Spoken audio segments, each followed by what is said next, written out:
So what I'm going to do here, I'm a SharePoint site here. Let's go and actually create a brand new document library. So I'll call it here, I'll do invoice test as an example. Great. Let me click on create. And of course, I'm sure if you are here, you have already seen that we can add, for example, autofill columns on a text column over here. But before we add our managed metadata, let's add this one over here. Let's just add a document. This way we can test it.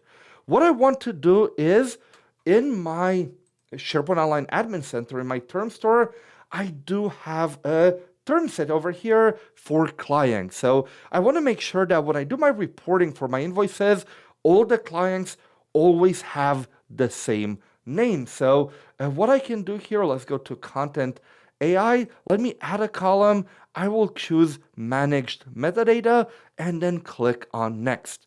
I will add client here as the name of the column, and you see I have type Managed Metadata. Now this is where it's a bit confusing on the user experience side. You see I have my automatically tagged documents with terms.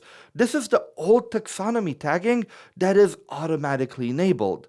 However, let me turn on autofill over here, and you see when I turn on autofill for a managed metadata column, my automatically tagged documents with terms is now grayed out because you don't want to have both at the same time. Let me go and select my clients term set over here. Let's click on save, and let's do a prompt here.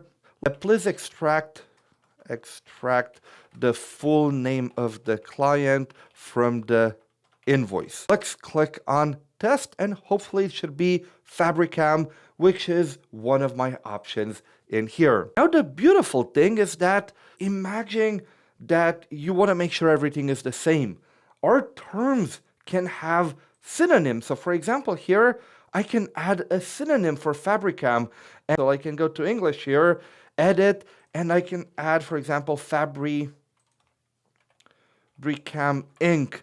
So this way, whether it's Fabrikam Inc., things like that, it will always end up being Fabrikam when it's tagged, which will make sure that your content is always of high quality.